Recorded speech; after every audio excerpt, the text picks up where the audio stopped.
ध्यानाभ्यास के इस लोकोत्तर अनुष्ठान में आपका हृदय से स्वागत है, अभिनंदन है, अभिवादन है। ध्यानाभ्यास के लिए कृपया अपने नेत्रों को बंद कीजिए, अपनी दृष्टि को अपने शरीर पर फैलाइए। इस मूर्त शरीर में आपका अमूर्त शरीर है, वही आप हैं, वही आपका स्वरूप है। वह सुख का बना हुआ है, इसलिए आप अपने सन्मुख होते हैं तो आपको सुख का अनुभव होता है। आप सुख ही चाहते हैं और अपने सन्मुख होने मात्र से आपको उत्तम सुख मिलता है। किसी पर पदार्थ का आश्रय नहीं करना पड़ता है। हम स्वयं से ही स्वयं के सन्मुख होकर सुखी हो जाते हैं। जब अपनी दृष्टि को अपने पर रखते हैं तो हमको अपनी महिमा आती है। अहो, मैं सुख स्वरूप हूँ, परमात्मा स्वरूप हूँ, लोक का सर्वश्रेष्ठ पदार्थ हूँ। और इस प्रकार अपनी महिमा लेकर जब अपने सन्मुख ही रहते हैं तो हमको अद्भुत अनुपम सुख मिलता है, जो सुख सारे जगत के वैभव को भोग कर भी हमको नहीं मिल सकता है। ऐसे सुख को पाने के लिए ही हमें अपने सन्मुख रहना है। हमें अपनी महिमा आती है, स्वाभिमान जगता है, तथापि मान कसाई उत्पन्न नहीं होती, अभिमान उत्पन्न नहीं होता। हम मृदु रहते हैं और स्वाभिमान भी पूर्ण रहता है। शरीर स्वस्थ रहता है, हम सुख से जीते हैं। दुख का पल पल भारी होता है और सुख का अनंत काल भी सुख से क्षण मात्र जैसा व्यतीत होता है। काम तो इतना ही करना है कि दृष्टि को अपने पर फैलाना है, अपने सन्मुख रहना है।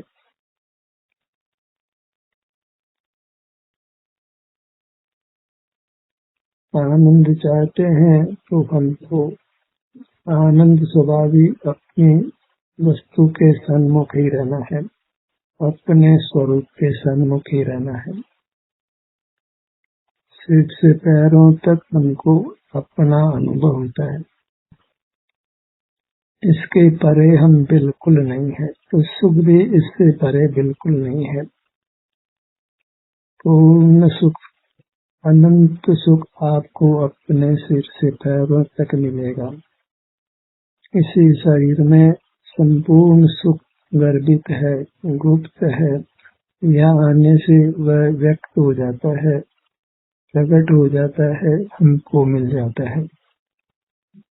सब दुखों का खात्मा हो जाता है। शरीर निरोग और कोई अभाव महसूस नहीं होता,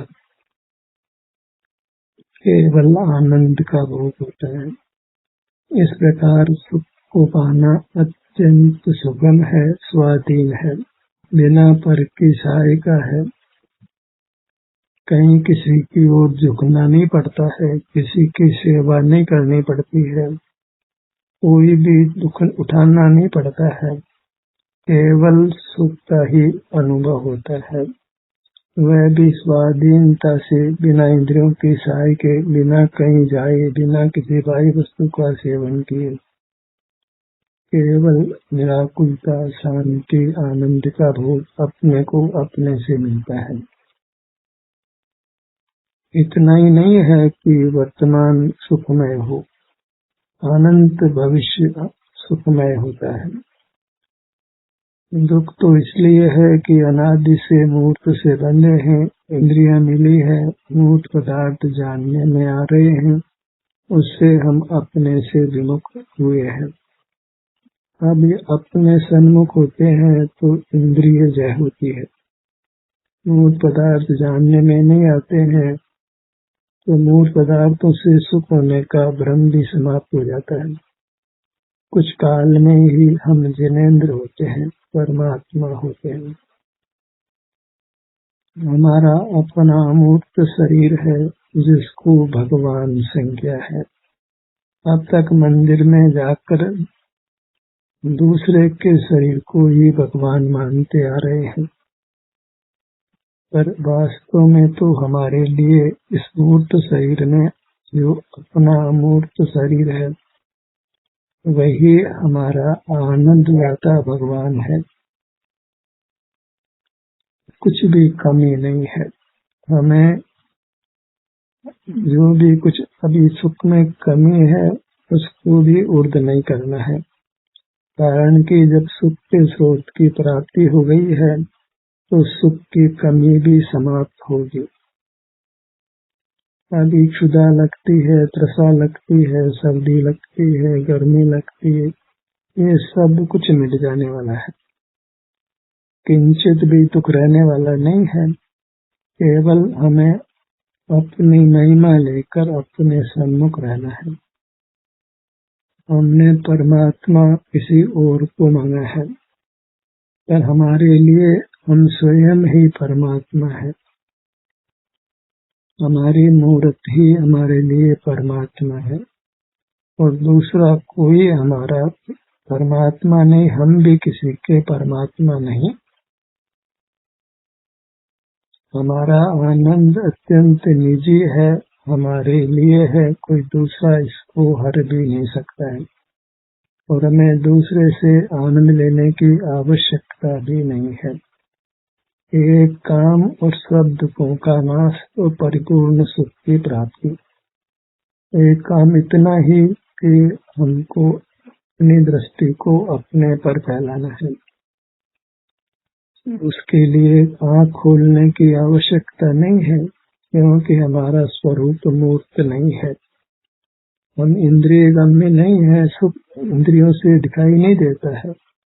सुख तो अनुभव की चीज है, भोगने की चीज है, जो अपने विस्तार की ओर देखने मात्र से मिलता है और एक बार उस सुख का आस्वादन लेने के बाद फिर जीव उस सुख को पूर्ण करके ही रहता है, परिपूर्ण सुख पाकर ही रहता है, क्योंकि इससे उत्तरोत्तर सुख बढ़ता जाता है और अल्पकाल में पूर्ण होता है, फिर कभी विनाश को प्राप्त नहीं होता।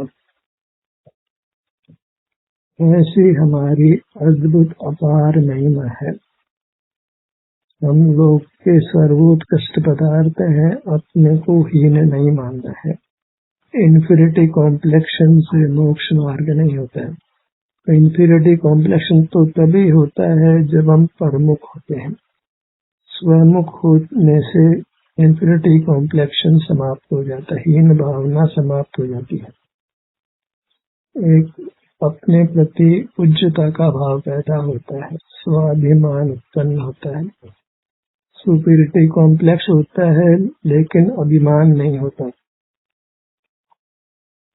और सुख का भोग होता है। जब पर सापेक्ष नहीं देखते हैं, पर को नहीं देखते हैं, तो हीन भावना भी नहीं है और अभिमान भी नहीं है।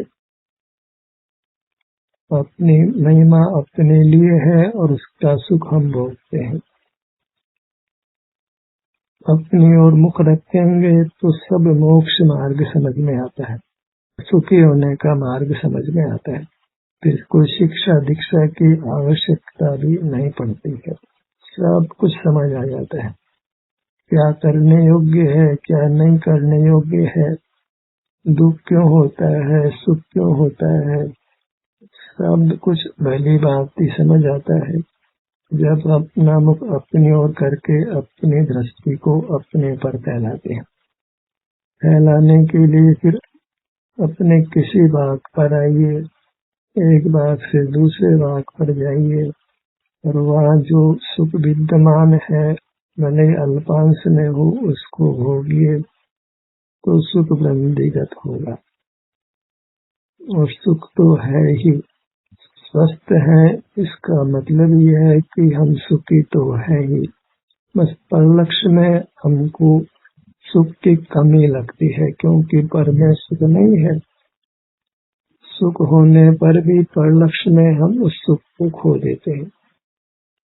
हमें अपने उत्तम स्वास्थ्य का भान ही नहीं होता। शरीर निरोग है, कोई दुख नहीं है, अनुभव करें तो एकदम सुखद अनुभव में आता है, तो भी परलक्ष्य में होकर हम इस उत्तम सुख को नहीं भोगते हैं। सुख स्वभावी होकर भी, सुख व्यक्त होने पर भी अपने प्रति अनजान होने से हम उस सुख को नहीं भोगते हैं। परलक्ष्य में रहकर होते हुए सुख को भी अनहोना कर देते हैं। मूर्त पदार्थों को पाना चाहते हैं तो मूर्त पदार्थ की सत्ता तो पृथक ही रहती है। केवल दर्पण में जैसे पदार्थ झलकते हैं लेकिन दर्पण को मिलते नहीं है, ऐसी ही कोई हमारी स्थिति बनती है जब हम इंद्रिय ज्ञान में रहते हैं। लगता है पदार्थ ज्ञान में आते हैं तो मानो मिल गई है, मिला कुछ भी नहीं है। ज्ञान ही ज्ञाकार होकर भ्रम पैदा कर रहा है। वह तो आप ही हो। मुक्ता होने से भ्रम हो गया है, राग द्वेष हो गए, संसार हो गया है। दर्पण में चिड़िया ऊपर बैठती है तो दर्पण में चिड़िया दिखती है, वह उसको दर्पण नहीं लगता, दूसरी चिड़िया लगती है। उसकी चोंच से अपनी चोंच मारती है तो उसकी चोंच तो नहीं मिलती, अपनी चोंच लहूलुहान हो जाती है। ऐसी ही कुछ हमारी दुर्गति हो रही है। पर पदार्थों को झपट्टा मारते हैं तो पर पदार्थ तो नहीं मिलता है, हमारा सुख ही नष्ट हो जाता है, क्योंकि वह दर्पण जैसा ज्ञान हमको हो रहा है। कुएं के भीतर सिंह देखता है तो पानी में उसको अपनी आकृति दिखाई पड़ती है तो उसको वह दूसरा सिंह मानता है और उसके दूसरे सिंह का अस्तित्व उसको वन में स्वीकार नहीं, तो वह उसको मारने के लिए कुएं में छलांग लगा देता है और मरण को प्राप्त हो जाता है, क्योंकि उसने पानी में सिंह होने का भ्रम पैदा किया। और वह भ्रम होता ही है जब वह इस प्रकार प्रतिबिंबों को देखता है। चिड़िया को भी भ्रम होता ही है जब वह दर्पण में देखती है। हम भी दर्पण में देखते हैं तो हमको ये भ्रम होता है कि ये मैं हूँ। दर्पण में कोई चेहरा देख रहा हो तो दूर से देखे, उस व्यक्ति को नहीं देखे तो दर्पण में ही व्यक्ति को देख रहा है, व्यक्ति मान रहा है। तो दर्पण का प्रतिबिंबित होना वह बहुत भ्रम पैदा करता है। हमारे ज्ञान में गेहूं का जो प्रतिबिंब बनता है, जानना होता है, उससे बहुत भ्रम उत्पन्न होता है। बारंबार मरते हैं। जैसे चिड़िया लहूलुहान होती है, सिंह जो है कुएं में छलांग लेकर प्राणांत को करता है, ठीक 100% वही स्थिति हमारी होती है। चिड़िया में, सिंह में और हमारे में कुछ भी अंतर नहीं। कुत्ता हड्डी चबाता है तो हड्डी तो प्राप्त नहीं होती, अपना ही जबड़ा छिलता है, खून आता है और खून को पीता हुआ ये मानता है कि मैं हड्डी को भोग रहा हूँ। वो तो पशु है, पर मनुष्यों की वही स्थिति है। पदार्थों को विषय करते हुए हम अपने स्वास्थ्य को, अपने सुख को नष्ट करते हैं और मानते हैं कि पदार्थों से सुख आ रहा है। पदार्थों में किंचित भी सुख नहीं है, वे जड़ है। हम अपने सुख का घात करते हुए ये मानते हैं कि हमको पर से सुख मिल रहा है। वह वैसे थोड़ी समय में वह भी दुख में बदल जाता है। कोई इष्ट भोजन करे तो थोड़े समय तो भोजन अच्छा लगता है, फिर हम ही मना करते हैं कि हमको और भोजन नहीं चाहिए। कोई भी एक गाना सुने, बार बार उस गाने को दोहराया जाए तो वह गाना हमको काटने लगता है। कोई फिल्म एक बार देखें, 2 बार देखें, तीसरी बार देखें, फिर कोई जबरन दिखाना चाहे तो आंख ही बंद करनी पड़ती है, वहां से हम भागना ही चाहते हैं। पर में से सुख मिल नहीं सकता है, सुख अपने को अपने से ही मिल सकता है। ये सब कुछ सैद्धांतिक चर्चा है, हमें तो प्रायोगिक करना है। अपने ध्यान को अपने मुखमंडल पर लाइए।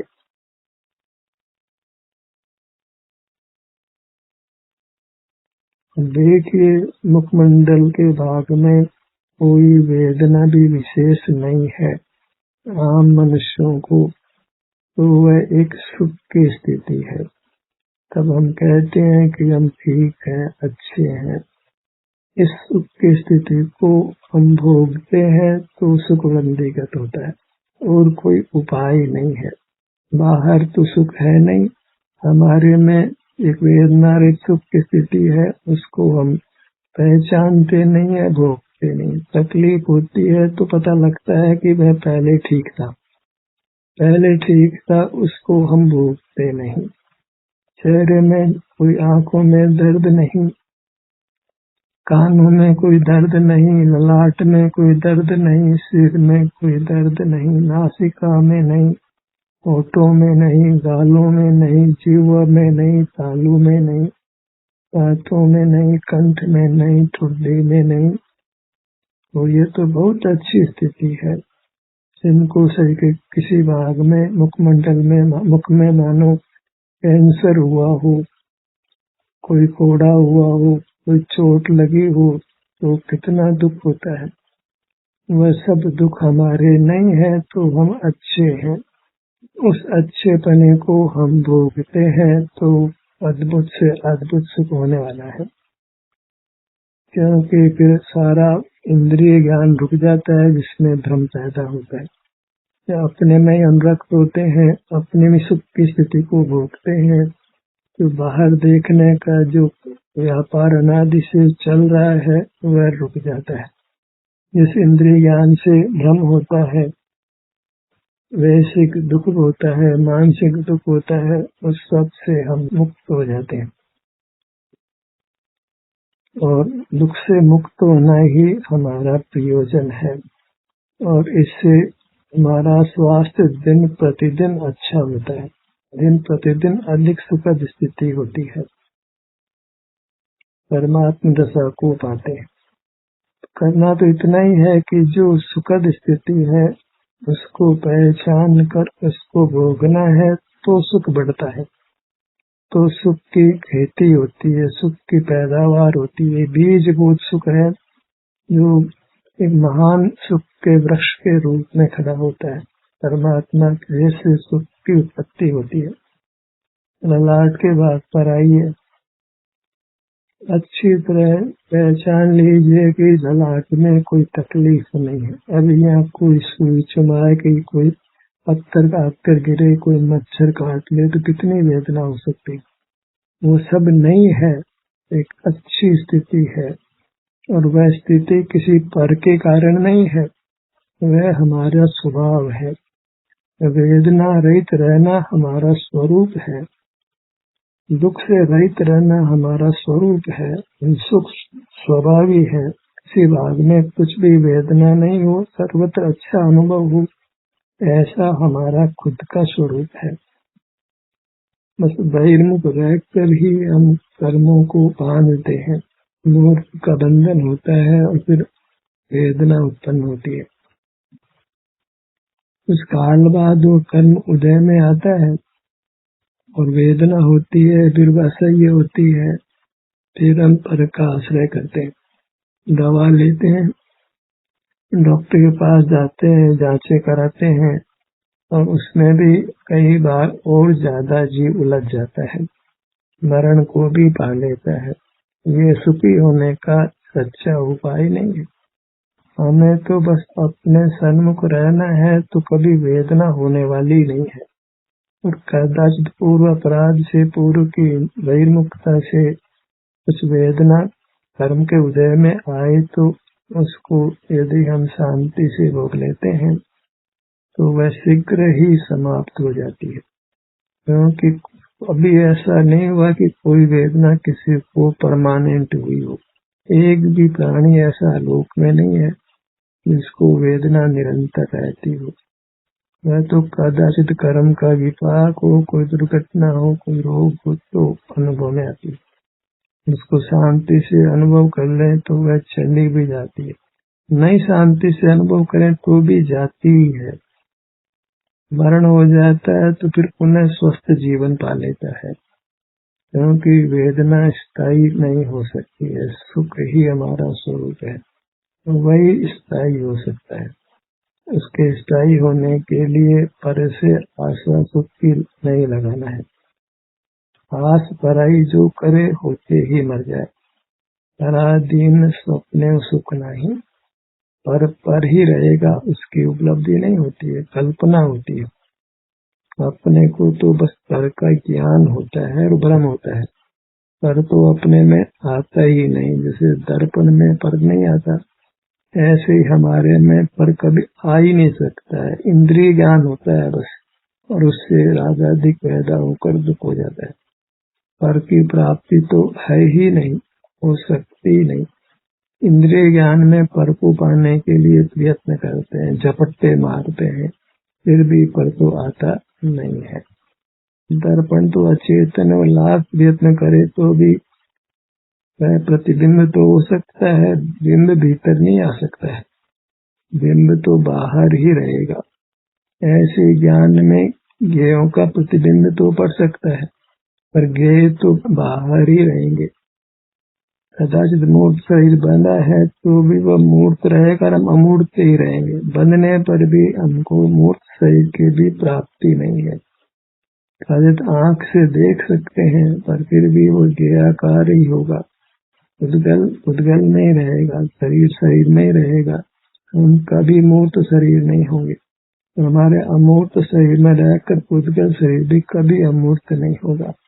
हम सुख स्वभावी हैं तो हमारे से बंध कर मूर्त शरीर कभी सुख स्वभावी नहीं होगा, और हम कभी भी रंग वाले नहीं हो सकेंगे, रस वाले नहीं हो सकेंगे, गंध वाले नहीं हो सकेंगे, स्पर्श वाले नहीं हो सकेंगे।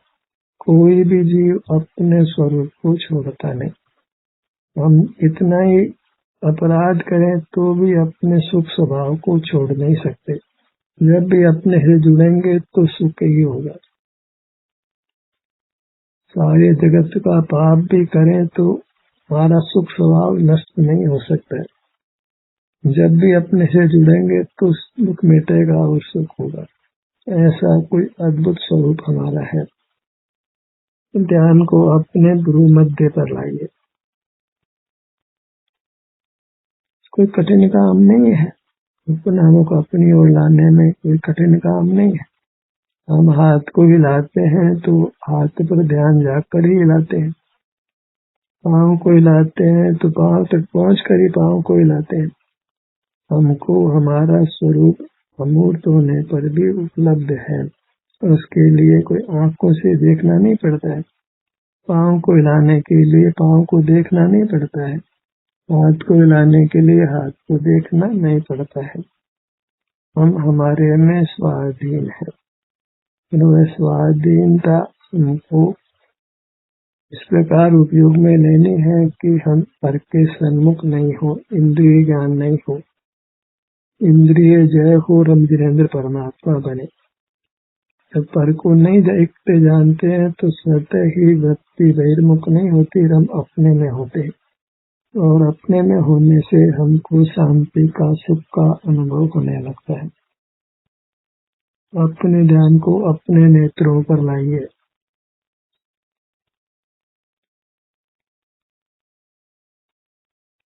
किसी को दिन भर पढ़ना हो, आजीविका करना हो तो भी 24 घंटे पढ़ना नहीं होता है, 24 घंटे आजीविका नहीं करनी होती है।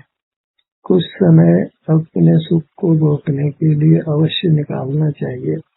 अपने सन्मुख होने के लिए, इंद्रिय जय करने के लिए, जिनेंद्र होने के लिए सुबह उठते ही काम पे नहीं लग जाना पड़ता है।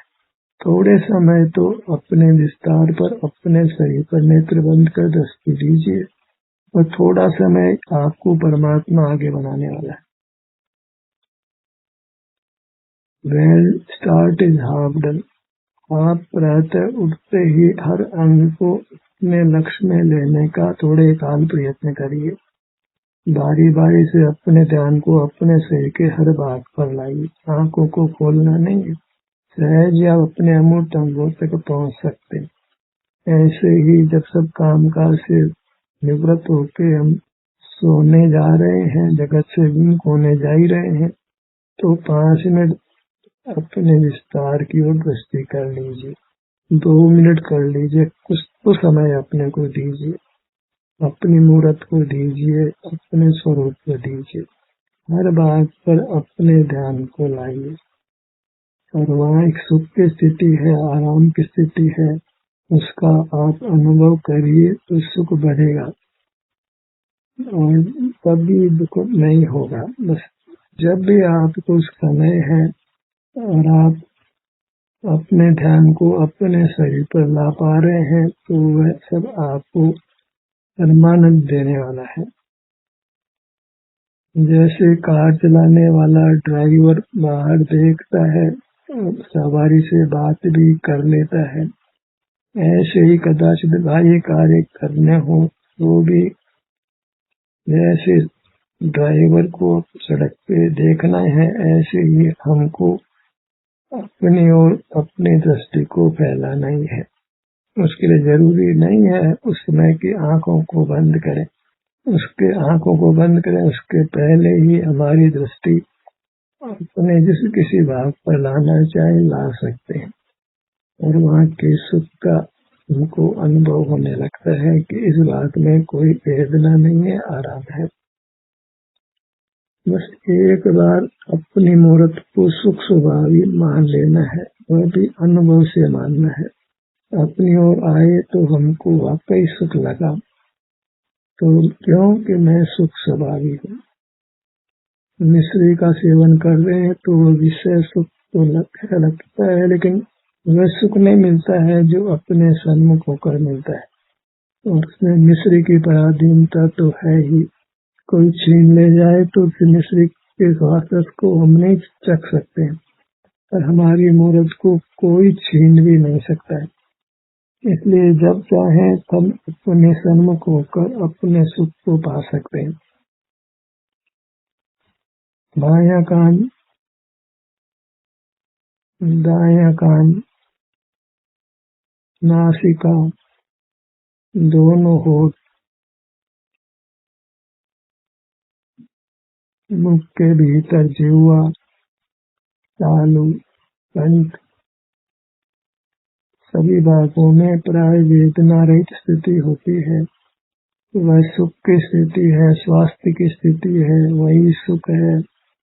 भले अभी बीजभूत हो, अल्प हो, पर यही उस सुख का अनुभव करते हैं। कोई दुख नहीं है और सुख बढ़ता हो। अनुभव में, अपने अनुभव में दुख नहीं है, सुख अभी अल्प हो, लेकिन यही बने रहते हैं तो सुख बढ़ते बढ़ते अनंत हो जाता है। पूरे मुखमंडल को लक्ष्य में लीजिए, अपना धड़ भाग, आगे सीना, पेट, पीछे पीठ, बायां कंधा, दायां कंधा, बाईं भुजा, दाईं भुजा, बायां पैर, दायां पैर। सुनने तक तो कुछ उपलब्धि नहीं है। जिस अंग का नाम लिया जाए उस अंग पर आपको अपने ध्यान को लाना है तो सुख की उपलब्धि है। मिश्री की बात करने तक तो मुंह मीठा नहीं होता है, पर मिश्री से जीभ लगाते हैं तो मुंह मीठा होता है। ऐसे ही अपनी मूर्त की बात करें, अंग उपांगों की बात करें, अंग उपांग के नाम को बोले सुने, तब तक तो बिल्कुल सुख नहीं है। उस अंग पर अपने ध्यान को ले जाएं, अपने अमूर्त अंग पर, तो सुख व्यक्त होता है और अनुभव में आता है। इस प्रकार से सिर से पैरों तक अपनी मूर्त जो विशाल है उसको थोड़ा थोड़ा विभाग करके पूरी वस्तु को गहराई से महसूस करना है। और इससे आप पाएंगे कि आप में जितने भी कोई सुख में कमी रह गई है, कोई दुख का कारण बना, कोई बाहर रह गया, सब समाप्त होगा। आप हर प्रकार से परिपूर्ण आनंद में होंगे। ध्यान कैसे प्रेम समाप्त होता है।